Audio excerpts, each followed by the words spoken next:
Right then, that is hit live now. Then we're 2 minutes early. Okay.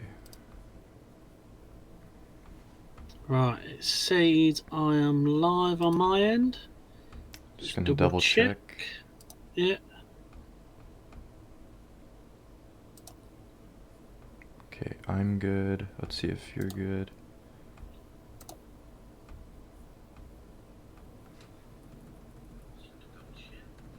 And I think we are good. We're all good? Yep.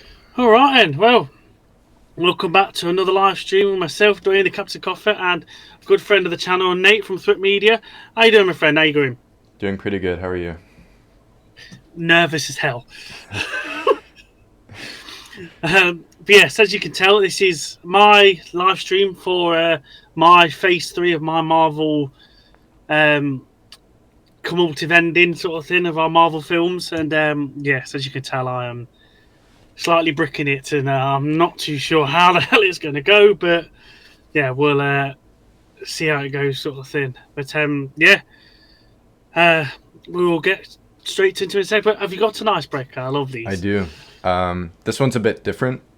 I thought it'd be interesting to kind of discuss this because it's something All right. that we haven't really talked about at all. So, what is your favorite MCU score? Oh Jesus, wet. So the music in the movies or shows. Right. First one comes straight off my head is all of Captain America Winter Soldier. Yeah, The music in that was yeah. just so powerful, so hard hitting, just wow. The Winter Soldier Absolutely just theme is yeah. terrifying. Yeah, It's that screech and just like yeah. wee, so good. I literally could listen to that all day long because it's just so powerful. And I got to have a nice mention to what's it called, First Avenger as well, where it's Classic. got the old show tunes and come to save the day. Yeah. Just all that. It's just so good. But yeah, the one that always sticks with me, Winter Soldier, my friend. But Nice. what about yourself? Um, I mean, obviously it's gonna be the Spider-Man movies, but I think Spider-Man No Way Home was really. I think Michael Giacchino is just a really good composer too. He's like the next, I think, John Williams of our generation All for right, film composers. damn. Um, but yeah, he brought in all the cues from the old movies for the villains. Mm. He has a really good Spider-Man theme for the MCU. Um, Yeah. it's so emotional when Aunt May dies. The music just is very Yeah. quiet, and then it picks up as he's leaving, like he's forced to leave her behind, and then just the music when he's saying goodbye to MJ and Ned. It's so powerful there too, and it that scene always makes me tear up. So Oh um, yeah. Well, I can understand because it's one of them ones that's just really hard hitting. It's like just everything's coming to a crescendo, and yeah, like it's so quiet and like very like spaced out for like you hear the theme, but it's like one note, one note, one note, and it's like you're like holding on to it. It's so good. And another one is like any of the Guardians ones. I love the Guardians movie oh scores. yeah. Some of the musics they come out for them. It's just like Yeah, god damn it, that's really nice. and the Avengers too. You can't go wrong with that. Oh yeah, Yeah, that's just sort of a given, isn't it? Really, when you yeah, come to the Avengers, now you just know they're going to be damn good. yeah. Oh, right, here we go then. Right, so to start off my phase two, obviously in phase two, you saw that the Dark Avengers were coming. So to start off my phase three, it's nothing, nothing to bring them in just yet. They're in the background. They're ready to appear any moment. But my first film in my phase three is the Hawks. Ooh, Now it's going to be an origin story with Bruce Banner and obviously She-Hulk.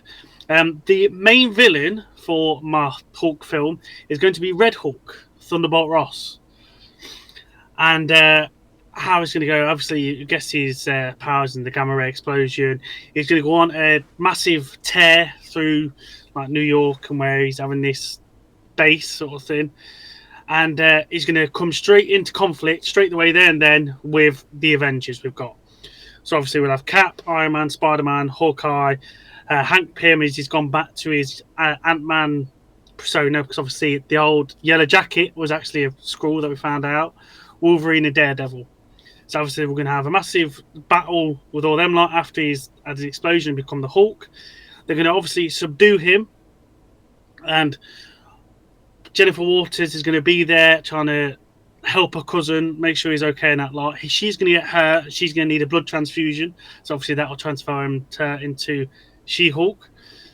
She'll have all the like powers like she does in the series, where she's can go hulked up, but obviously still keep her persona and everything like that sort of thing. So I've took bits from that series as well, where she's still going to be the lawyer and she can like protect people and stuff like that. So what I have is after they've subdued Hulk, they're going to obviously incarcerate him and he's going to be put on trial. Obviously, Jennifer Waters is going to defend her cousin, and she's going to have Matt Murdock there, not knowing he's Daredevil, obviously, as help as well. Now, they'll have the trial, everything's going to be fine, he's going to get off, sort of thing. This is going to tick off Thunderbolt Ross, and he's going to want to have that power to become his own Hulk to stop him. And he gets, obviously, backing from the government to do this. He'll get back in, he'll get the serum, and he'll be able to get some of his blood that obviously has been spilt in the big battle sort of thing. He'll use that to transform himself into the Red Hulk, and he'll go on a rampage to draw out Banner. Obviously, Banner's been freed now. He's just like living his life, realizes he sees this, and he transforms, he gets angry, comes back into the Hulk. They have a massive fight, and he's just like wrecked the joints out. Like the Avengers are on standby just in case he can't subdue Thunderbolt Ross. Obviously, Thunderbolt Ross gets subdued. He sort of powers down, and he looks around, and sort of sees the damage and like torture and messed up he's done, sort of thing, and just goes like, right, I need to disappear. I need to go because I can't be causing people into trouble, sort of thing. So he asks the Avengers, and Iron Man in particular, if he can have a ship just to disappear. The post-credit scene is he puts in like a remote destination in like Alaska and stuff like that. So he's really out of the way. Nothing can harm him. It's fine. Puts in them coordinates, but all of a sudden, the coordinates are not going that way, and the jet sort of transforms into a rocket of some sorts, and it just goes straight up. Then we end it there. That's the first film of my phase 3. What do you think? I think it's really cool. Like again with mine in phase 3, I had the Hulk and phase 2, I had the Hulk and She-Hulk team up, and I think that's something that like the movies should do. It just makes sense that they're two iconic characters, and it's a shame they've never shared the screen together in a movie. And I think you've set up a really cool event coming. It's one that I think the MCU could be leaning towards in a side thing. It sure seems that way with, again, Thunderbolt Ross being in the MCU, and then you've got him in this too. I love the Jennifer Walters, Matt Murdock working together without knowing that they're superheroes. I think that's a really cool touch that you added. And I thought you were going to say Alaska, and then he was going to crash somewhere in between, and then he'll come across the Alpha Flight. That's where my brain was going. But yeah, I think this setup you're going is very, very cool. It's one of them stories that what I'm setting up, because let's say part 1 of that setup, maybe further down the line in this phase, part 2 of that setup, if we ever did more, would be along. But yeah, just having it as like he's just a rampaging monster at the moment, and he sees the devastation. He's like, yeah, I need to sort myself out and figure out who I am and what my abilities are, sort of thing. But yes, my second film, This one is not an origin story. This one is just going to be how he is straight away. It is Black Panther. Ooh, yes. And this one is going to be building strong ties with the X-Men because he's going to marry Storm. Okay. And he's wanting to get allies and build up his nation of Wakanda and just know that people are welcome in here, sort of thing. The main villain for this will be Namor. Now, Namor is looking for vibranium to help Doctor Doom with some unbreakable armor. Okay. So, obviously, in the film, he'll be trying to infiltrate and storm Wakanda to get the vibranium lot. They'll obviously be able to infiltrate Wakanda. He gets some of the vibranium as he gets as Black Panther finds him, defeats him, gets help from the X-Men, Susan Storm, to repel him. But he does get out of Wakanda with some vibranium. And this post-credit scene, you'll see Namor delivering the vibranium to the Cable and to Doom specifically, going, "Here's the stuff you need. Let's see if it works out in the end." And then you'll see another post-credit scene where he's working at a bench, making more armor for himself. That's more indestructible. And that's my second film. I think that sounds really cool. Having T'Challa and Storm together. That's something I miss doing in mine. But I think that's really cool for you. Who knows, like maybe I could say like they were together in the past and T'Challa's moved past her, but yeah, I think the whole Black Panther and people trying to get vibranium from him is like it's a cool concept. You could do so much with that, with who's trying to take it from him, what that means for Wakanda, what it means for him as a king. And I think you've done a really cool setup here. I completely forgot Namor was actually in that team of villains. That's why I was like, wait, Namor is doing that. Oh, right. Yeah, that's right. He's in that team. So yeah, that's really cool, and I'm interested to see what Doom's setting his armor up for, because obviously in mine he was trying to do the same thing. So interested to see what's going on here.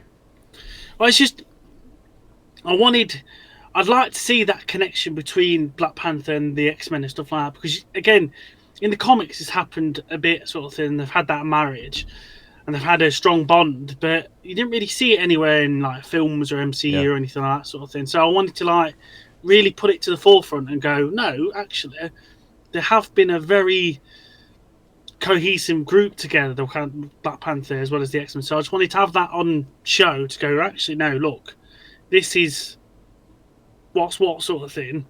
It needs to be on the forefront. So right, my next film in phase 3 will be Doctor Strange, Sorcerer Supreme. Now again, this is not an origins film, it's just going to be how he is sort of thing. So he's going to be like milling in the background, and the main villain for this is going to be Doctor Doom, and he's going to go to Reed Richards and go, look, somebody's been dabbling in some dark arts. I need your help to locate where he is in Latveria, to go and stop him and take this dark power and magic he's got building from him. So they look for like spikes and stuff where he is in Latveria and that lot. They managed to get like Reed Richards has been working on like teleportation portal sort of thing, similar. I was thinking to the ones that he's seen in Doctor Strange with the big blue square, and he just opened it up like that. So I was thinking about having them like teleportation devices. They managed to get in to Latveria, but they're stuck outside the castle. So obviously we got the whole Fantastic Four there, as well as Doctor Strange, trying to find ways to get into the castle. They managed to get in, confront Doom. He's built up this dark magic and power now to stand a chance against Doctor Strange. Again, they have a massive battle and like 2 and 4 sort of thing. They realise he's got the dark hold. So what they do is they manage to take the dark hold away from Doom, but he's still absorbed and got too much power in him, he sends all the Doom bots after him, and they have to escape quickly out of Latveria. They go back to the Baxter building. They realise, right, we're going to need to keep more of a close eye on him because something big's happening. He's getting too much power. How he's managed to get the Darkhold is beyond me. So Reed and Doctor Strange sort of go to a side as the others are resting, and they just speak to each other saying, we might need to deal this on our own. A post-credit scene comes out. You have this big round table. Reed sits down and says, right, this is the first meeting of the Illuminati. We've got rid of the big green guy. Now let's talk out some other things. And he's panned round to see Iron Man, Professor X, Black Panther, and Doctor Strange. And that's where I leave it there. Very nice.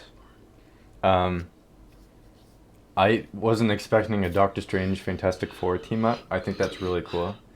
And that's very different having Doctor Doom as the villain in a Doctor Strange movie, because there's a comic series where they work together and that explores Doom's past, and Doctor Strange finds out where he's come from. I thought that's the direction you were going for a second. But I think what you're building up with Doom becoming more powerful, he's got the Darkhold power, he's obviously setting up something very bad, and now the Illuminati's together. I think that's really cool. And yeah, I'm interested to see where this goes, where the villains end up fitting into this again, because you've got the Dark Avengers in one spot, you got Doctor Doom in one end. I'm interested to see how it all ties together. As well, I had that post-credit bit as well because I wanted to have the Illuminati in there to show that obviously it links to Hulk. Now, Hulk's machine didn't just magically knacker up on its own. You know that now that the Illuminati and Starks told them how bad he is, so they've sent him away, sort of thing. That lot as like a fail-safe to go, right, he's gone. We ain't got to worry about him anymore. Hopefully he'll never be come back to see again, sort of thing. So he's like, shit, right, okay. Why they sent him off and that lot? And is there any repercussions they might see down the line? But yes, my next film is Iron Man Extremis. Ooh. Now, Tony, after getting his armor taken away from him from Dynamo, not Dynamo. Kind of think what my Berlin villain was now in this phase 2. Pretty sure it was Crimson Dynamo. Crimson Dynamo, that was it. I knew this one beforehand. So after seeing somebody take his armor away, he don't want that to happen again. So he's going through different trials and different suits, similar to how he was in Iron Man 3, of having all the suits come to him and to know that he's the only one that can have them. As you pan away, you have just 3 blokes in a barn with this big high-tech shield box in front of him. They talk about Mr. Robbins, who got the equipment for him. Now, if you know who Mr. Robbins is, he's the Hood. They're talking about how he's got this special serum in front of him to make themselves stronger. One bloke comes and volunteers. All you know is his name to be Malin. Give him the injections. Like, right, go on then. You go first. See how it goes. He takes it. All of a sudden, he starts spasming out, just contorting on the floor. Falls on the floor, looks like he's dead. All of a sudden, he's gone into a cocoon. It's like, what the hell's going off here now? Pan 3 days, you realise he's broke out of this cocoon and he is full of life. He is full of rage and he's like massively strong and just can do like 10 times more than what he could do beforehand. So saying, right, sod it, come on then. Let's go on a bank heist. Let's just try this out a bit, just around the local area, see what happens. They go out, literally wreck this bank up. You see a news broadcast and everything saying, bank robbery in progress. Who can come and save them? Police can't do anything because it's just stuff is bouncing off this Malin and he's just indestructible. So Iron Man goes, right, okay, let's try this new suit out. He's going to bring it together and see what it's like. So he goes there, tries to stop him, takes the other 2 guy out, perfectly fine. But all of a sudden, he comes up against this Malin and he gets absolutely wrecked. They find the serum in the back of his truck, the three blokes' truck. The cops take that away, but Iron Man is getting just destroyed and literally hammering him to the ground. Tries to beam him, nothing. Unibeam, nothing. Literally comes to an inch of his life again, beaten up, and he manages to just bang him away, takes him off. They go scurrying away. Maya Hansen, the doctor that knew about this, is there on the scene because she's realised, hang on a minute, my serum's gone that was helping out S.H.I.E.L.D. Why is that gone all of a sudden? They go in there, trying to bring Iron Man back, tries to revive him, resuscitate him, and get him back okay again. And he's like, no, I need something else. I need something more to help me be as strong as him. This suit is nothing. This suit is nothing compared to him. So he tells her to give him some of the serum, but she needs him to weaken it a bit. She takes some things out and tries to weaken it for him. He injects him. Looks like Stark is dead in this like Shield hospital they've took him away to. It starts contorting and like going nuts again, like Malin did, and then all of a sudden he goes into a cocoon.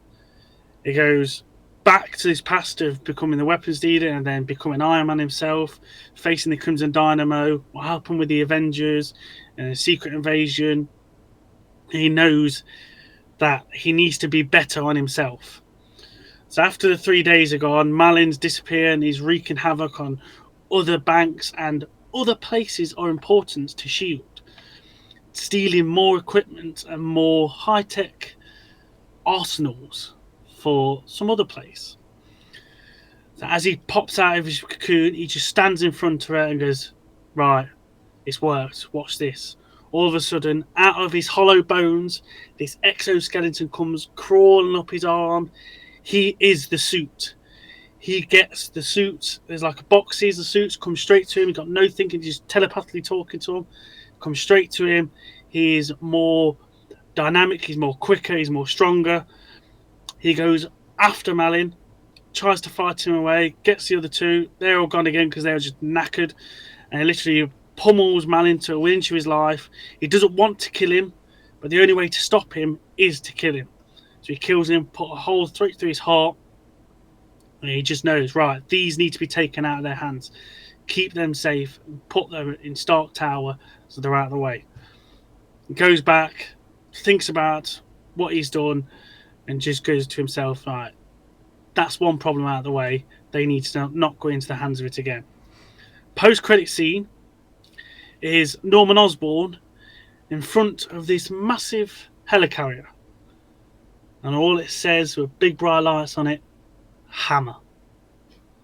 And that's how it ends up. That's very interesting. You said the villain's name is Malin? Yeah. I've never heard of them before. He's literally pretty much a one and done villain for Iron Man. And it's literally in that Extremist comic book series. I'm just looking them up just to see. It's literally like, he's literally like just a normal bloke. He takes that Extremist and then he just sort of transforms. He like beams and everything like that. Okay. Very interesting. They say it's not somebody you really hear about and that sort of thing. Yeah, because I look him up and then there's pictures of Aldrich Killian as well. So it seems like he was inspired by Malin then. That's very cool. Yeah. The whole Tony and the exoskeleton, was that also from the comic series? Okay. I haven't read that yet, but I know it's like the art in it is so good. Yeah. Well, I actually, when I was back at college, I did one of my media studies on that comic book series and how, because like they pretty much took that as like how he went to Afghanistan and stuff like that sort of thing. And the origin story for Iron Man was literally very similar to that. And I worked in my media studies like coursework of showing how similar that they've done it from that comic, that series into the film sort of thing. Because like his very big first suit as well is literally like that comic where he has the big thingy suits out when he has that flashback. The Mark 1? So, yeah. Okay. So when he has that flashback I talked about, in that flashback there, that's where you see him in that big Mark 1 suit and that. And I was like, that's a comic book series. Again, bit spoilers for when we do a comic book thing. That's a series that I've always loved.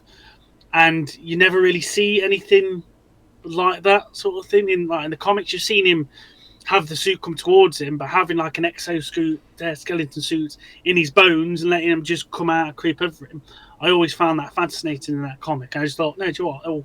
We'll have that in this to make him an even superior one, and then have like the hood as well from the Cable, sending these goons off just to get some more equipment and stuff like that for things that maybe come in for them later on.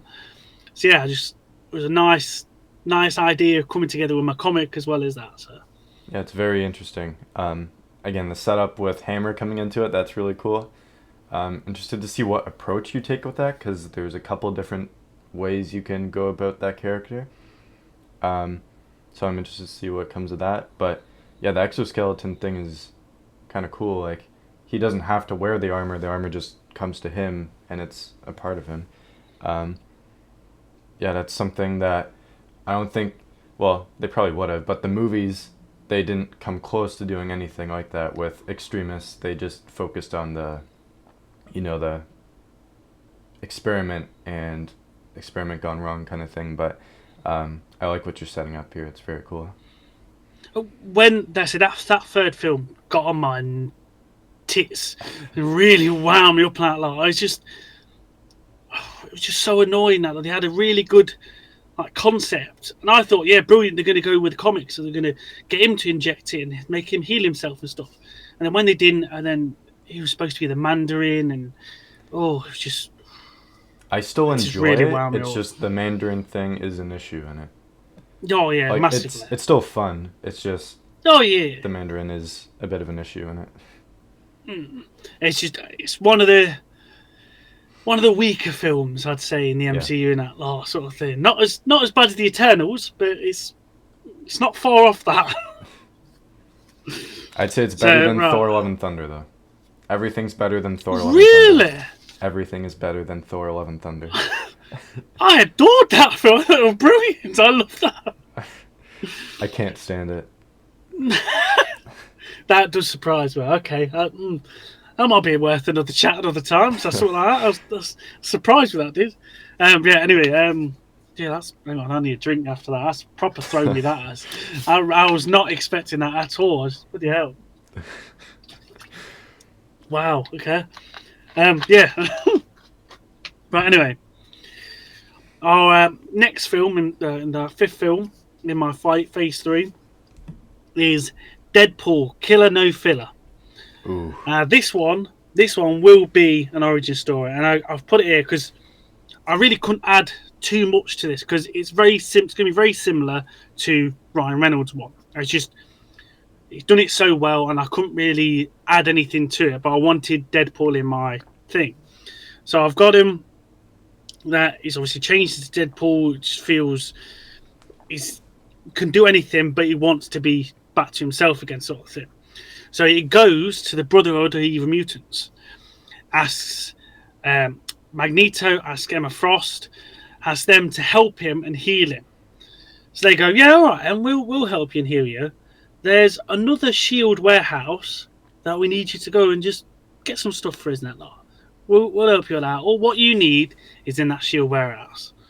So again, they go and raid the Shield warehouse, get all load of stuff and everything, manage to get out.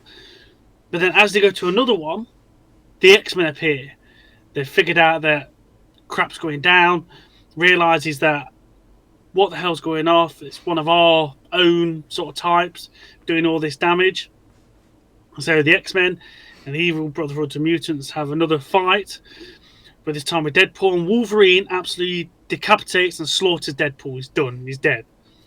All of a sudden, you go into this hazy dream world where he meets Lady Death, and he falls in love with Death. And he's like, "Oh, it's fine. I've wanted this. I can stay here all this time." She goes, "Well, no, actually, you can't, because you can never die. But this isn't a burden. This is a gift for you, because these people you're working with are not going to help you at all.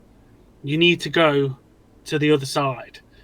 She sends him back down to earth and that lot. It comes pieces on the floor. He manages to glue himself back together in that lot. And he's like, oh crap, right, okay. I thought I was done. I thought my story was over. Because right, okay, she says I need to go to the other side. So right, okay then. So he goes to the X-Men. Wolverine's about to decapitate him again. He's like, whoa, hang on a minute. How about we like work together in that lot, and you can help me because I want revenge on the evil mutants, Brotherhood of Mutants. And a post-credit scene, he's standing there. He's got this new like top in front of him, and he wiggles it and goes, "Now that's what my team's going to be called, X-Force." And it ends it there. That's very cool. Like you said, like I don't know how you top the first Deadpool movie and telling the origin because it's like so well done. What you've done is so different though because you actually have X-Men characters in it. Obviously, the movie has Colossus in it, but you have Wolverine and you have the Brotherhood of Evil Mutants, which is really cool, and Death, which I was not expecting at all. I think that's really cool though how he gets to interact with a Celestial like that, and she kind of says, "No, you can't do this because you have healing factors, so you have to go back down there." Um, and again, I'm so excited for Deadpool 3 and the Deadpool and Wolverine team up, and you've got that in yours as well. I think what you're setting up with the two of them going against Magneto and his team is going to be so cool. And then setting up X-Force as well. That's going to be really cool. I'm interested to see what your team looks like compared to the one I had in my franchise, but yeah, very interested to see where this X-Men story kind of goes. Well, it's just I love like in the comics you read about the interactions with Deadpool and Death. I just love that sort of really weird dynamic sort of thing. He's like in love with this like celestial higher being, and he's like, no, you just can't do it. It's not going to work. You've got to go, sort of thing. So I was like, I've got to put that in there, sort of thing, because it's just no, you just got to go. Bye bye, sort of thing. So yeah, but all these characters I'm having build up and are a part of this next thing. Now this is film 6. This is like the big sort of halfway point shebang sort of thing. And if you can see behind me, it is Avengers Civil War. Now, this, again, I've tried to go as close to the comic as possible with this because I loved this series and I wanted it to have as many characters in that as possible to go and fight this massive fight. So if you know what Civil War is, obviously the two sides go together. It's similar to the film, but on a scale tenfold sort of thing. So with this one, I thought it was a bit bad to have an explosion near the school, but I couldn't have an explosion near the school that lot. It's a bit much. So I've had it similar to, again, in the film where it's a hospital. Right? They're going after these like low-level villains, nothing special. They go to near this hospital, and this villain called Nitro just blows up and wants to take as many people out as possible. In doing so, he doesn't take any of the Avengers out or anything like that, because the Avengers are obviously gone to this to try and get it. Blows up. Doesn't take it out, blows this hospital up. Now, throughout all the other phases and all the other films that I've put, you've seen the tension from the public against the heroes, and they've been like, no, this got to stop soon because it's bad, sort of thing. Oh, way up. Yeah, I just see you got a comment there. Yeah. Watching the background. I haven't got the sound switched on though. Don't worry about it. Dynamite Harry, we'll have you on the channel again soon though. We'll have you on the channel soon, my friend, because you're a brilliant person. But yes, yeah. So he doesn't take anybody out, and obviously the public reaction to all these heroes and all the things that's going off is getting worse and worse. So Iron Man's gone to the government, and the government have gone like, look, you need to put something into place where this has got to stop. And now we are going to create the Superhero Registration Act. All the people that are classed as superheroes or enhanced individuals need to sign this act or be put up in government confines to do training and be identified as proper government personnel. Now, again, if you know the comics, some people of this are against it completely. And you have Captain America, Black Panther, Storm, Cyclops, Daredevil, Wolverine, Goliath, the Punisher, Hercules, Cloak, Luke Cage. They are all against it. They've refused and they've gone, no, we're going off. You want us, you gotta come and find us, you gotta come and get us. The heroes, though, that have registered with the Superhero Registration Act is obviously Ant-Man, Hank Pym. You've got Spider-Man for now. Sue Storm for now. Human Torch for now. Reed Richards, Blade, Deadpool, Black Widow, She-Hulk, Maria Hill, and Dum Dum Dugan. No Iron Man? Now, yeah, Iron Man's in it. I said Iron Man. Oh, okay. Sorry, I missed that. Yeah, Iron Man's there. So to show how serious they are with this registration act, they have a big presentation and go, "Whip, I am Spider-Man. My name is Peter Parker." Everybody, the cameras, everything's going nuts. You see pictures of Aunt May just like, what the hell? And you have J. Jonah Jameson going ballistic and like saying, right, we'll have him, we've got this. And through all that lot, they are trying to find out where, obviously, these secret, unregistered heroes are. So they set traps and try to lure them in, sort of thing. And in a small sort of flashback area, you've got Reed Richards talking to Hank Pym about, right, we had all these heroes together. I've made a clone of a particular hero that I've seen in the past from some DNA that I got from S.H.I.E.L.D. This clone is going to be Thor. Now, in the battle, they'll be able to catch them in this like remote warehouse, stuff like that sort of thing, along with like a remote desolate area. They managed to capture him there because they send out a distress signal to say that they need help from superheroes. The Secret Avengers go there, realise, hang on a minute, there's nobody here. The registered heroes come in, try to capture them, and have a massive fight sort of thing. They bring in Goliath, goes supersonic, or not supersonic, but super high, try and stop the fight in the background, tries to take them all out and tries to get the heroes away. At this point, Reed Richards snaps his fingers and brings in his Thor killer clone. He comes in and he literally shoots a bolt straight through Goliath. Goliath is down. He's the big death in this. It rocks both sets of heroes. The unregistered heroes manage to escape and go away. But then it's just left with the registered heroes looking at this ridiculously giant big body on the light. Right, okay, I might have overstepped the mark here, sort of thing. Spider-Man is distraught, can't believe what's gone off. Here's look, I can't do this. I didn't think there was going to be any killing. You can't. He's gone. So then what Reed Richards does is get, again, a load of little minor league super villains and sends it, right, you lot, you're registered to us, go after him, find him. We can't have somebody as strong and as powerful as Spider-Man coming along. So you're like Jack-o'-lantern and little minor heroes like villains like that. Send him off. They manage to find him, find Spider-Man in like these underground sewers sort of thing. Literally beat him almost to a pulp.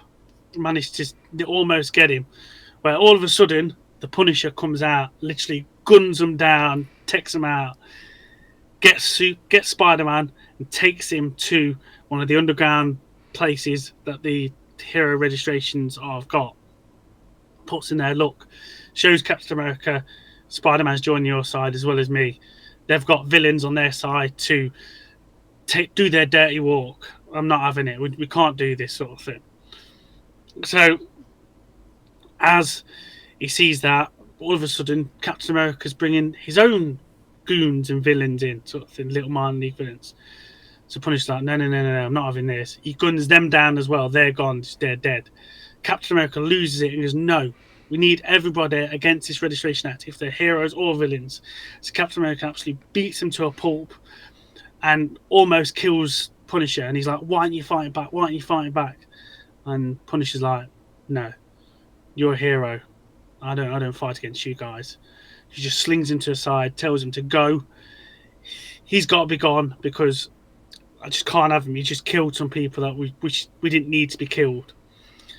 Flashback to the other side, you've got Susan Storm and Human Torch talking to Reed, and he's like, "What the hell are you doing? Why did you kill him? Why did you create this?" And there's like, Reed's like, "Look, I didn't realize he was going to do something that drastic, but it needed to be done. It needed to have a statement." Sue and Johnny are like, "No, sorry, we're not being a part of this. You've done something diabolical, and where you putting all these people you got anyway and a lot." And he's like, "Look, I found a place in the negative zone. They're going there." And she's like, "No, we can't have this. We're not doing it." So them two now, Sue and Human Torch, are gone. They've just disappeared and left them. And Reed is distraught with himself, and he's like, "Right, we need to put a stop to this now, and we need to just get them and show them what carnage they've done." So they go to like Central Park just to draw them out and just go, "Look, we need to have a confrontation. Need to have a word." So you bring the Secret Avengers in, bring them down. They try to have a word, but nothing happens. It all breaks loose again. The Thor killer robot has come down, and he's trying to take people out again. He's just destroying like places and stuff. This time Hercules comes in out of nowhere, just takes him out, literally destroys the Thor killer robot. He is done. And they have the massive fight between Captain America and Iron Man. Have the big like comic book thing with his shield. Yeah. It has that. They have a big old fight in the middle of that lot. All of a sudden, just look up. There's a glint on one of the heroes. One of the heroes, and like it's Taskmaster up in the building. He's eyeing up a shot to try and take one of them out. All of a sudden, he shoots. Mr. Fantastic comes in the way, saves Susan Storm. They come to each other and says, "Look, I'm sorry. I didn't mean it. We're trying to be better people," and they console each other. They are, in a way, back together. Almost when Captain America strikes the killer blow, he sees all these paparazzi and civilians all around now watching that lot, and he's looking around, realizing, right, I'm the one now that's gone too far and done too much. And I put in it because obviously I'm a big wrestling daft prat and that lot. I've put in it. He does the Shawn Michaels, looks at his hand, he's like, see all his blood, and all's like, "Oh, I've done too much and that lot." He gives himself up, tells others to surrender and just give up, just let them win because we've gone too far now. And he hands himself in, and then Lust having the Registration Act winning. But obviously, there's heroes that don't want to go and join that registration groups. You've got Wolverine, Luke Cage, Daredevil, Spider-Man, Hercules, and Cloak. They don't want to go, so they manage to scurry off and are out of here, sort of thing. The next day, it comes up, a big press conference again and everything, denouncing Shield, saying they're all gone now. It's just not worth it because too much has happened on the old regime. All this fighting amongst themselves have come together. I'd like to now introduce you to your new Avengers and your new headquarters as this massive Shield, well, not Shield now, Hammer helicarrier comes down from the sky, hovering over the press conference, and he goes, "Welcome to your new team." And it's obviously Norman Osborn and all his Avengers. Iron Patriot, Bullseye, Spider-Man, Wolverine, Ares as their version of Thor. You've got Miss Marvel, which is Moonstone, and you've also got the Sentry. Oh. And it just finishes like that. All of a sudden, your post-credit scene, Captain America is being led up these court steps, and all of a sudden, bang! Captain America is assassinated. He is lying on the steps, blood pouring out. And it just goes up, fades away. That is Avengers Civil War on my end. Wow. Okay. That is huge. That is a packed movie. almost like exactly like the comic too. I actually completely forgot there was a Thor robot in the book until you brought up that he kills Goliath. I was like, oh yeah, that's right. I thought you were gonna set up Ragnarok, like the comic accurate Ragnarok, for a No, Thor sequel. That's really cool though. I like your different take on what starts the Superhuman Registration Act. Um, it's very similar to the movies, but it's playing it safe because the way they did it in the book was very controversial. yeah.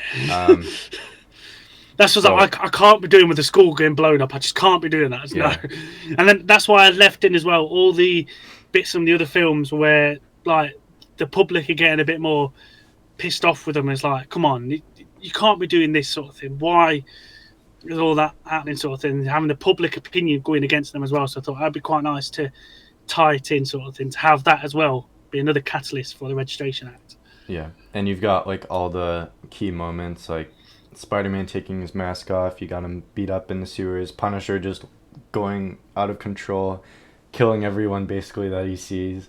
Um, it's so good. And then the final fight too. I was like, you had Captain America get arrested at the end, and I was thinking, is he gonna do it? Is he gonna kill him? Post credit scene, you say he's dead, and I see that comic panel in my head with Sharon Carter over him, and he's got his arms behind his back because he's cuffed, and he's just blood pouring out of his gut. Like, if you didn't see in my Thwip Media channel, that's my number one ranked comic book in my collection for Marvel that I have. That might have changed now, but um, at the time that was my number one, and like it's so iconic, that moment where he gets assassinated right after Civil War. Like it takes place right after that. Um, I'm interested to see, because you've got Bucky in this universe. I'm interested to see if he takes on the mantle, and what comes next for the I guess Avengers that kind of went into hiding after the Civil War. And also the Dark Avengers too. You've got a really cool lineup with that. I wasn't expecting Ares, and Sentry's really cool too. I just thought it's like, when I was coming up with these and that lot, and I was like, well, I've got to have Civil War in it. I've had Secret Invasion. Like obviously in the comics, it's the other way around. Civil War's first, then Secret Invasion. But I wanted it this way because I just loved obviously the Civil War comic and everything, and having that scene at the end where Captain America is dead, he's assassinated, sort of thing. Like in up to now, if I was gonna do Phase 4 and that law, I probably would have him like come back, sort of thing. But all I'm saying now is he's dead. There's Captain America's gone. He's been gutted, pretty much. And I just needed to have that scene there because I just love that scene, and it was just like so hard hitting and powerful. And for me, seeing that, I was like about devastated when I read the comics, like that sort of thing. So yeah, I wanted that in there, just to have that lasting image of the team split up now. They're in two different factions, but that is the last image you see of what the toll of this war's come to him, sort of thing. Having him just dead, sort of thing. It's so cool. So my seventh film. Now this is where I was worried that it's going to start sounding a bit filler. So I'm trying to hopefully make it sound okay, sort of thing. And this is a bit of a shorter one. So my next film is just Blade. Again, not a origin story in that lot. It's literally just him coming like to know that even though he's like I think I had him in the Registration Act. So let's just check my notes. Yeah, even though he signed up for the Registration Act, that lot, he knows that other things are going down in the dark and stuff like that, sort of thing. So his main villain will be Dracula, and trying to hunt him down because he knows that even though the upper world don't know about the dark lurking stuff underneath, sort of thing, he does. It's going to be rated off 18. It'll be literally his own sort of mission away from the Registration Act, so they don't know really what he's up to, even though they know that something's going down. But then after he's found Dracula and that lot, they have the big battle. Again, Dracula is just cannot be defeated in that sort of thing. So he leaves them away. But again, where he finds Dracula, there's all these hammer boxes and stuff, and he's like, "Hang on a minute." He's sniffing around, and he's like, "No, something don't smell right. Something is different about this. Something more is going on." And then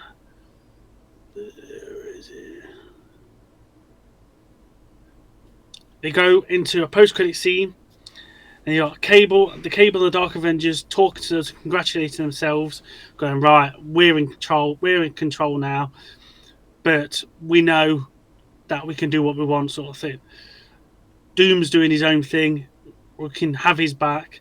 Then Ares pipes up and goes, "I'm glad we've done this, but there's something bigger going on in the cosmos. Something out there. We just need to be aware that something big's going down. I need to go and check some stuff." And it ends there, sort of thing. Yeah, it's very cool. It's very different for Blade going against. Well, obviously you have Dracula, but the kind of tie with Hammer at the end, very interesting. Um, Now, the Blade, the Wesley Snipes one, I thought it was good. But this sounds like you're going very like back to roots with Blade, like very dark. Even though the movie was a bit dark, but it was kind of silly because it was like late Yeah, 90s yeah. superhero. I didn't want any of that. I wanted it just to go up tearing. I want it similar to Deadpool, but without the lightheartedness. I want him to go in, cut, chop, kill, everything. Like a fully serious Blade movie. Yeah. I think that's really So cool. find out his origins and what happened to his like family and stuff like that sort of thing. And he knows he's got this link to Dracula and he wants to go and find him. But then the link with Hammer and Dracula was like to say that all these villains now are being like funded and supported by Hammer and the Dark Avengers, just to go, look, you're all protected by us now. We're in control. We're the ones that we can do whatever we want, sort of thing. Yeah, so that was like the. That's really cool. It's very different too, which your universe is completely different, and that's really cool about it. And like it in my head, everything seems like it's a comic book, which is what it should be. And that's very cool. How it's like you could take each one and it kind of stands on its own, but it also builds with all the other projects. I think that's really, really cool about yours. Thank you very much. That's why I like to have them. If just somebody just saw it on their own, they could have it there as their own. It's their own story, own sort of arc. But then these little deep sort of treats I'm leaving will build up to what they know is going to happen in the end, sort of thing. So yeah, I'm quite happy with that. In my next film, so the 8th film, again, not another origin story. So these origin stories are slowly disappearing now to start coming to the normal people themselves. Is The Punisher Warzone. Ooh. Now, again, another rated R film. Again, the main villain again will be Jigsaw in this one. And I had to, because I absolutely loved the original Punisher film. There will be an interaction with him and the Russian. And it's got to be played by Kevin Nash again. I loved that bit in the film. It's just one of the most iconic film fights I can always think about. I just loved it. And his main objective is to eliminate all the villains that have signed with the Registration Act, as well as ones that have gone in the leaky underground sort of thing. He's going to be always persistently chased after by the Dark Avengers, especially Bullseye, who is their Hawkeye. And they'll literally always try and find out where he is, where he's taken out, because obviously they're going to find dead bodies of villains and gangsters and stuff built up. Bullseye's always going to be one step behind him to try and find him. If they get to Jigsaw, they have the big gunfight with his mob bosses and him and himself like that. He managed to subdue him, get to him, and then Jigsaw says, look, you're playing a bad hand here, because all his villains, all his baddies in one case, still, and I would say, we're all being funded now by the man upstairs, by the team upstairs. So if you don't stop it now, they're going to come crashing down on you. And Punisher just says, fine. As it pans out, all you'll see on the that screen would be no villain is safe while the Punisher's in town. It should have his. I know his symbol's been tainted now by Yeah. real life conflicts and stuff like that sort of thing, but it has to be his symbol. It has to be the Punisher symbol and that lot, and then that will just fade off. So that's my 8th film in this one. Do you think? That's very cool. I like Punisher just going around hunting people, especially the villains. Like, it's so cool how, like, it's kind of like a side thing for him. Like, he's obviously going after the mob as his main thing, but it's like he just hunts like supervillains for fun. Like, he's just going around like, hey, which one can I get today? Like, I'm gonna go after this one, then tomorrow I'm gonna go after that one. Seems like you've got a really cool setup for Punisher going forward too. One thing that comes to mind, I don't know if you've read it, but the 2015 Secret Wars. As the incursion is happening between 616 and the other Earth, all the villains are gathered in a bar, and he just walks in there and he just like wipes out all of them because they're all in one spot. I think I've seen that. They're all in one spot, so he just kills all of them as his final moment on the planet. He's like, yeah, this is how I want to spend my final day alive. I just want to kill out all the villains. I thought that was really cool. Oh, right. I've never seen that. That's freaking brilliant, that is. I like that. Yeah, so I think that's really cool what you got going on with Punisher kind of on his own mission, trying to get rid of the villains that were left over on the Registration Act. It's interesting seeing how, like, the MCU, obviously the Sokovia Accords carried on many movies after Civil War, and then yours is kind of doing the same thing. It's this huge ripple effect going off for the rest of the franchise, so I'm excited to see what else comes out of that. I've always, let's say again, I've had my top 3 heroes now in this. So it's Captain America, Deadpool, and the Punisher, and I had to have the Punisher in there somewhere because it's just one of them people that you wouldn't want to go up against anyway. Yeah. But also, it also is just his own boss. He'll just do what he wants, even though obviously he sees all these villains, and he's obviously seeing both sides in the Civil War recruit minor league ones, and that obviously didn't sit right with him. So he just thought, no, sod it, he's going to go on a path just to clear them all out, sort of thing.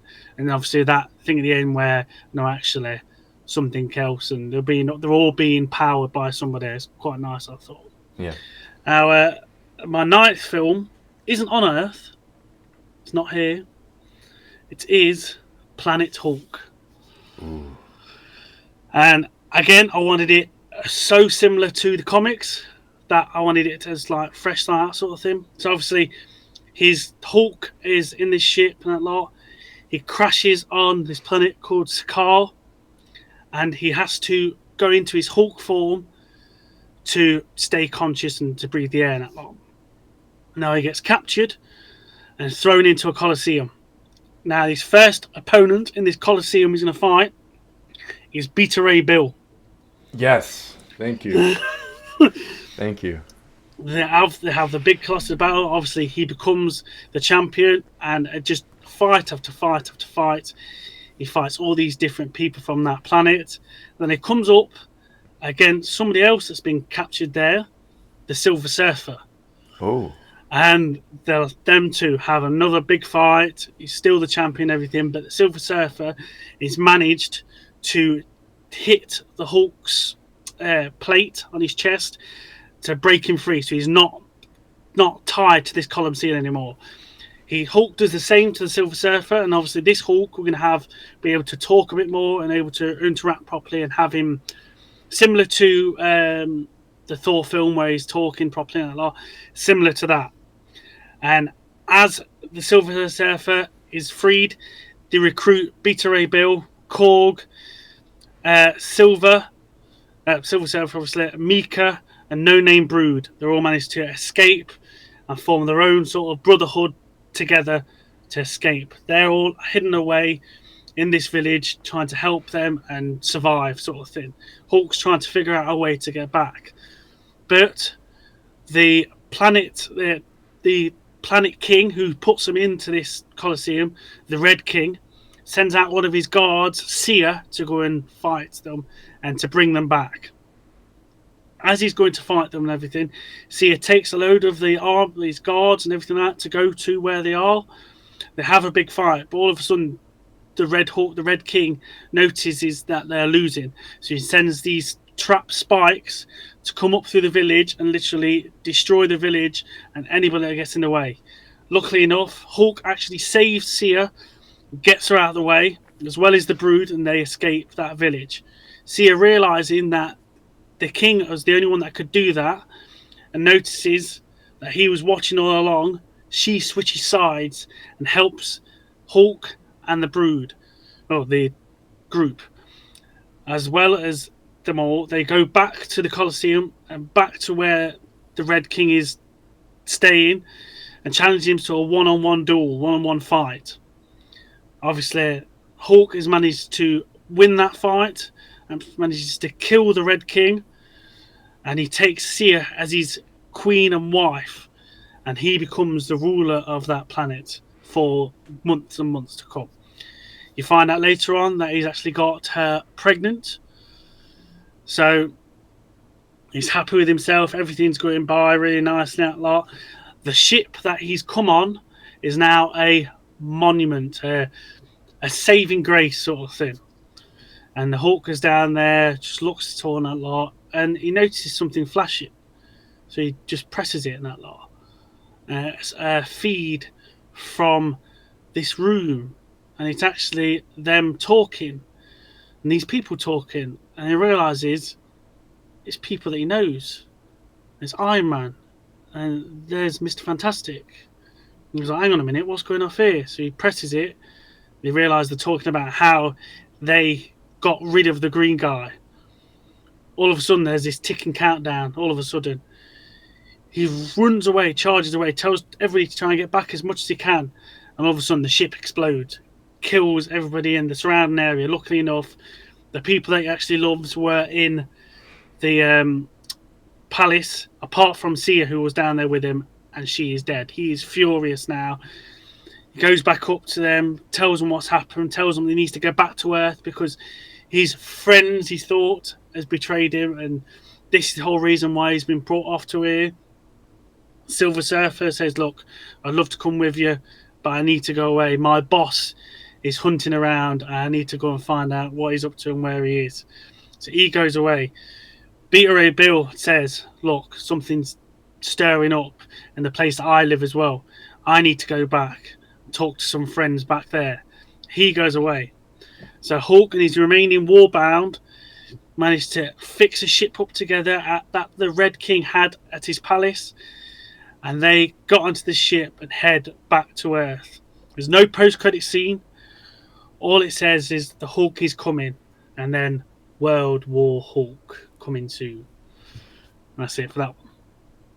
Very nice. That's, again, completely different from anything that I would have expected going into this phase, because obviously you set that up at the beginning. But that is very different to be the, like, one of... Wait, this was number 9, right? Yep. So... You got 2 films left. I'm assuming this is your final event. That's very interesting to choose that. But I think that's cool. It's like very, again, you've like really leaned into the comic, with the very like contained Hulk story on Sakaar. He doesn't really interact with anyone else except for that little group he's stuck with. I think that's really cool. And then, I don't know if you're setting it up, but a certain child that Hulk might have. I don't know if you've got that set up, but yeah, I think that's cool. I think Hulk deserves that kind of project in the MCU. He's kind of been pushed to the side for too long. I think he deserves a movie like that. And obviously you kind of get that in the MCU with Ragnarok, how he's already on Sakaar. He's the gladiator Hulk, but I'd like to see if they actually adapt this event in some way. And I like how yours is so accurate to the comic. Yeah, and I'm excited to see what he does on Earth with the rest of the heroes. That's what I thought. I just thought if I was going to continue this on, obviously, yes, 100%, his son would be coming sooner or later, and obviously World War Hulk as well. Again, another comic book series that I absolutely adore, and just seeing him so furious and betrayed by them all, I just thought that's really a nice sort of inkling to go, look, this phase is slowly going and it's going to accumulate soon, but stick around for later on phases because more shit is hitting the fan sort of thing. Yeah, it's also interesting how you take like one of Marvel's most popular heroes and make them the villain. That's really cool. Just, just really nice. Yeah. Right, so in my 10th film, this one is Thor War of the Realms. Okay. Now, again, this will be more on Thor's side, so you won't have Donald Blake. He's literally just milling around, but he's going to be on more Thor's side. He's going to be interacting more with Heimdall, Odin, Boulder the Brave, the Warriors 3, as well as Valkyrie and Beta Ray Bill. Now, Malekith will be the main villain working with Loki to destabilize Asgard. And Malekith is going to be sending assassins to Asgard as well as disrupting all of the other 9 realms to try and draw out Thor and his heroes, sort of thing. As he's doing this and he's sending them all out, sort of thing, he manages to injure and almost kill Valkyrie. So they bring her back to Asgard to try and heal her up and make sure she's going to be okay and everything. And then while their guard's down, because nobody's really, they think they'll be able to settle all the quarrels in the 9 realms, Malekith is able to invade Asgard with the help of Loki, getting him there. And obviously they have a massive battle with Beta Ray Bill, Warriors 3 and everybody. And in Asgard, they manage to thwart off and get rid of Malekith, but before they can capture Loki, he escapes. Now, Thor, knowing that when Loki's on the loose, he could be anywhere, and he wants to know that his human side as well as his godly side are more closer together. So what he does is he brings, with the power he's got, brings Asgard to Earth and has Asgard literally flying above a desert in Texas. And that'll be the end of that. You have a post-credit scene. Norman Osborn is talking to the president and his higher-ups with Hammer agents, noticing Asgard is there. And he's like, right, Mr. President, these are not part of the Superior Registration Act. These need to be brought in line. These are a foreign body on American soil. And the president's like, no, we need to talk to him first and everything. Osborn's like, no, I'm taking my full force, my whole might to there to bring them in line.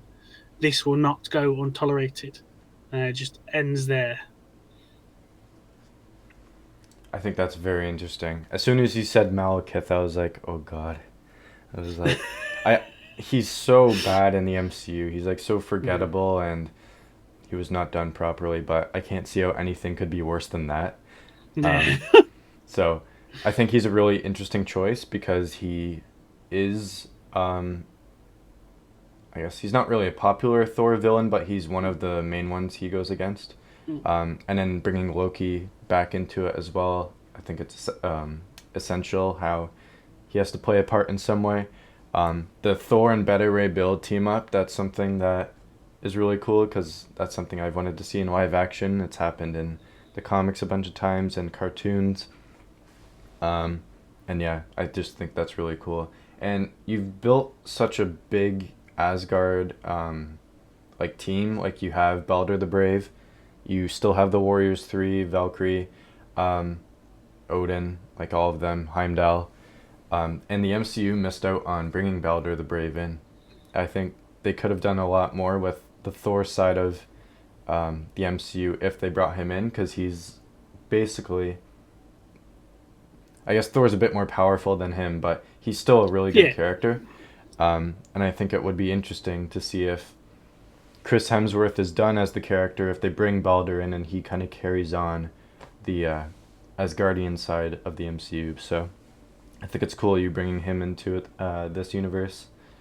What else? The setup at the end with Osborn too. I'm interested to see what comes with that, because obviously you got one more left, so I'm interested to see how they play into what I'm assuming is the big event that you mentioned before.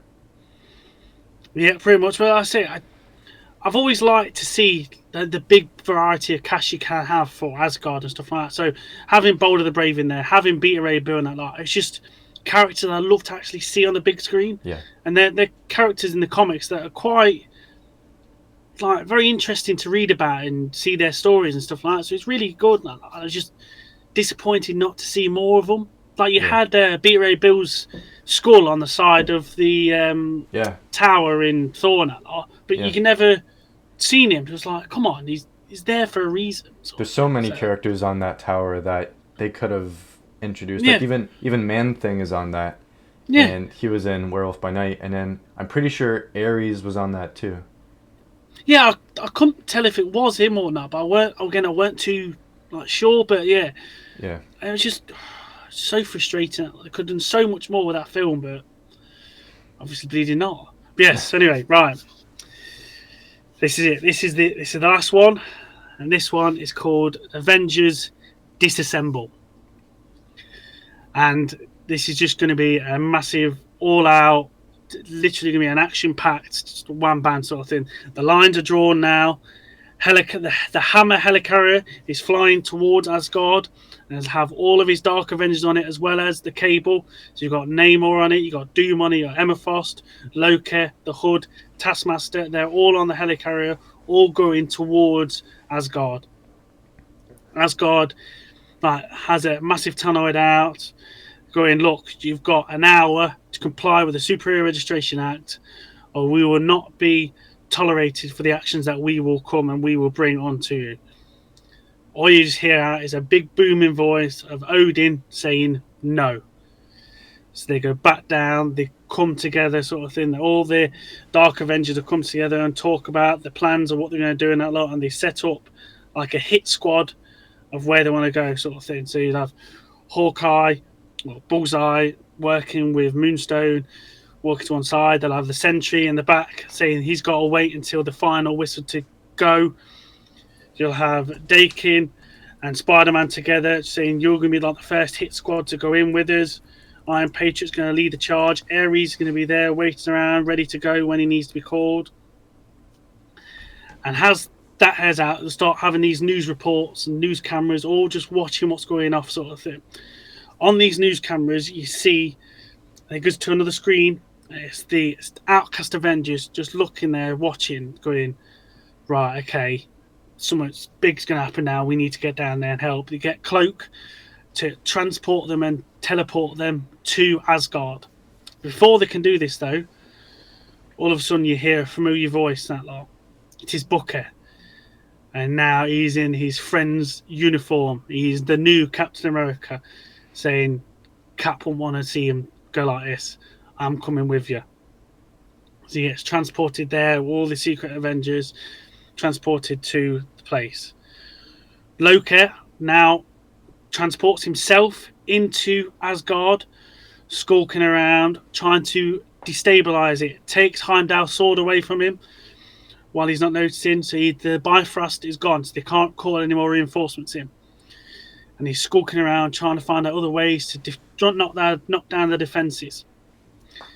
They realise that the Avengers are there. So he panics, goes back to Osborn and everything, goes and tells them, look, they're there. The Avengers, the Secret Avengers are there. We need to hit them now before the hour's up to make sure they can't catch us by surprise. So, right, that's fine then. Let's go. So they send the whole force of everybody in. Doom, Emma Frost, Daken, all the Avengers, everybody goes straight in and starts wreaking havoc among Asgard. Obviously, Thor, Beta Ray Bill, Boulder the Brave, they're all fighting back, all trying to protect Asgard. As this all is happening, that lot, Ares is looking on, he's like, hang on a minute, I didn't think we were going to kill people. I thought we were just going to try and subdue them and like stop them and trying to get them to reason. He goes straight for Osborn, grabs him and goes, look, this wasn't part of the plan. I didn't think we was going to kill. I thought we was going to just stop them and try and make them join us. At this point, he orders the Sentry to come along, literally grabs Ares side by side behind him, just rips him apart. Ares is gone, tore in half. As more news reports see this, sees Ares, part of these Avengers, gets ripped up and they're fighting amongst themselves. The president orders his military and everybody to, right, go there and stop Osborn and these Avengers. He's gone too far. We will not have killing on American soil. When I told him originally not to go and get him and kill them, I told him to talk to them. Iron Man, still with people higher up, and he's still technically on the payroll of the government, even though he got knocked back and all his power taken away from him, sort of thing, of like with Shield and stuff. Him and a group of registered heroes still notice what's going off and then wants to go and help. So you have Iron Man, Mr. Fantastic, Sue Storm, Human Torch, The Thing, who wants to just go after Doom because he's seen him fly around and causing havoc. Black Widow, Ant-Man, She-Hulk, and Deadpool. They all see all this happening. They go together to go and fight alongside Captain America and the other Avengers. They get there. They're all fighting amongst themselves. Oh, no, before they get there, sorry, you see Captain America beat an Iron Patriot to a pulp, almost killing him. And then Osborn, out of nowhere, just do it to Sentry. Sentry flies right through the middle of Asgard. Asgard comes crumbling down. Asgard is no more. Just as the other registered heroes come to, they see this, and they go, right, hang on a minute, this is bad, this is just wrong. So Iron Man goes over to Osborn and he's found Captain America still holding him in all the rubble and everything. He calls his armor back because obviously now he's got the extremist serum and he's able to command armor that used to be his. Calls that back, and on Osborn's face, as he's on the floor, is a painted face of the Green Goblin on him. He's twitching and he's talking to himself in Green Goblin's voice. Spider-Man, still with the Secret Avengers, just knocks him out. But then all of a sudden, they all look up and notice that something's wrong with the Sentry. He starts twisting and like morphing, and he becomes this giant entity. He is now the Void. Osborn looks up, sort of half dazed, and goes, "You don't know what you've done. You thought my group was bad. You haven't seen nothing yet." Loki, realizing that the Void is there and he's going to like consume everything, destroy everything, starts giving powers to both sets of the Avengers, the Secret Avengers as well as the registration ones. Gives him some of his powers to make them stronger and have more of a chance against this behemoth of a thing. Doom and Emma Frost, noticing that things have gone south and bad, they disappear and they teleport away, vowing revenge on the Avengers. As the Void notices Loki's giving the Avengers powers and is obviously fighting back against the Void goes to Loki and again just rips him apart. Loki is now dead, as well as Ares. Thor, seeing that Loki sacrificed himself, giving all these powers, and then gets killed, gets absolutely enraged. Thunderbolt after thunderbolt, lightning after lightning, all the Avengers coming together and not kicking the hell out of the Void. They manage to subdue him enough to go back to the Sentry, and the Sentry just looks at him and just goes, "Just kill me, take me out. I need to go. I've destroyed this great place. I don't know what I've done to myself, and I need your help." Regrettably, Thor agrees and strikes him down with the most powerful lightning bolt you can see, striking him there. Again, Sentry is just bone.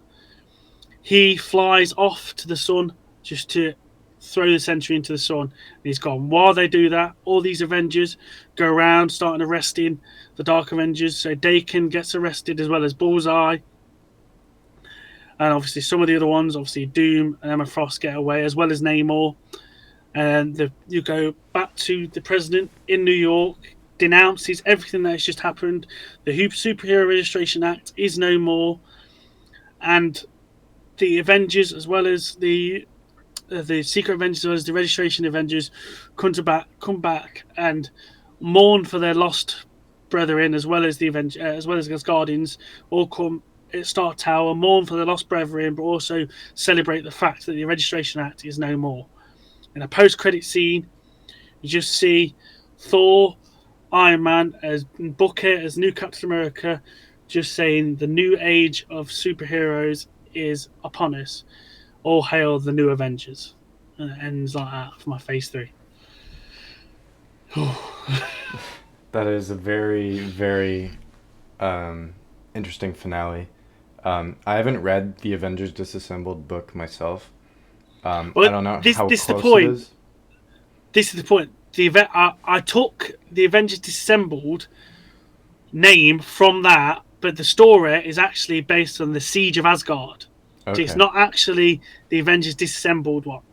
I've just took that name because I didn't want it just to be Avengers Siege of Asgard. I wanted it to have the power of them literally disassembling the Registration Act as well as the Dark Avengers, and everything's just being disassembled to be brought back at the end to say these are your new Avengers going forward, sort of thing. So the name has got completely nothing to do with that comic book series. The comic book series is Okay. called Siege, but I just liked the name. I just thought that name would be really strong and powerful to go up with the film itself. Okay, that makes sense. But yeah, that's really cool. You've got so many characters in it. Obviously, giant battles in it as well. I think having the Sentry become the surprise threat at the end, I think that's really cool. Um, Obviously, we're supposed to get him in the Thunderbolts movie. Who knows if that actually happens? Because um, Stephen Yeun dropped out of the role, so who knows if they're still continuing with that. But Yeah, I think that's really cool with the Dark Avengers, the Cable, the Avengers, all having to, kind of come together and take down the Void, and then Doctor Doom and Emma Frost escape. I'm assuming if you continued this, you'd have them still kind of working in the background. Um, and I like the setup. It's like you don't explicitly name who's joining the new age of heroes. You just say this is the start of a new beginning, and then that's how it ends. I think that's really cool. That's again very similar to how mine ends. It's like the heroes have all come together. The threat is gone. If they need to come together again, this is like they all know who to talk to and where to go. So I think that's really cool setup for the next phase if you were to do it. And yeah, well done. oh, thank you. Honestly, I've been panicking about this one for donkeys and that lot. But yeah, I just again that's another comic book series that I absolutely adore, and it is like the cumulative climax of actually the Dark Avengers as well. So I thought, well, I've got to have that in there as like the Cable gets disassembled in it because obviously they're just running amok and gone. The Dark Avengers get destroyed pretty much and taken apart as well, and it's just really nice to have that as my final piece as well in this because to me, I know like I was worried about like Deadpool and Blade and all them lot just feeling a bit of filler ones, but having the Thor realms, War of the Realms, and then this one after each other, it just blended quite nicely. It just sort of flowed. Sort of, I was hoping so. Yeah, I'm proud of that. I'm proud of that. I'm worried, but proud. So Yeah, I think yours is very unique. Like you've adapted so many comic events. I think that's really cool. Obviously, you have clear inspiration, and I'm interested to see um, if you end up talking about those in a future comic stream that we do. yep, Um, yep. but yeah, very well done. That was very exciting to go through the whole process with you of doing both of our franchises. So Mm. that's the end of that, unless we choose to go back to that at some point. But for now, that's the end of the Yeah, new definitely. Marvel franchises. That took a lot of Yeah, work definitely. too. That was a lot of work. Yeah, definitely. I definitely have to agree with yourself that if we tried to put that into one stream, we'd probably only just we're finishing mine now, an hour and 20 into it, and we'll just be starting onto Yeah, yours. So yeah, splitting them off into two was a very good idea. But yeah, I'm proud of that. I really am glad I've put bleeding so much time in it, and I've mixed stuff around, and yeah, I'm glad it's done, but I'm happy with it as well, sort of thing. So yeah, yeah, but again, a series as like you said as well, all throughout my three phases, comic books have had a very big factor in my sort of side and origins and stuff like that sort of thing. yeah. So yeah, when we do, it won't say obviously it won't be next week. Next week we're gonna have a live stream of talking about our thoughts about Echo as well as What If season 2. So join us for that live stream next week. But the week after, All going well. And what's the date week after? Cause That'd be one. Oh yeah, February that's fine. 1st? No, 7th. February No, 7th. 7th, because won't be able to do one on the 14th because I'm going to get a 10 a.m. showing for Madam Web. So, Oh, you're going to see that? oh yeah, Oh, it's Marvel. I've got to see. I've got to just okay. see what the hell it's all about. So, Okay. yeah, 14th of February, Valentine's Day. My Valentine's Day is booked. I'm going to see a film.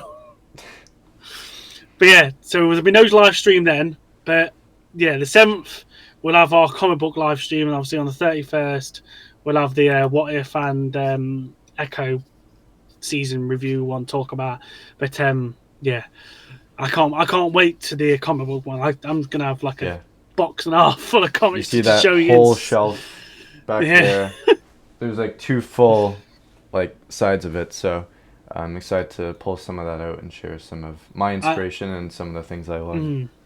Definitely. I'm looking forward to talking to you about some of the inspiration for obviously Civil War and Secret Invasion. You got Yeah, that of there and that course. last year.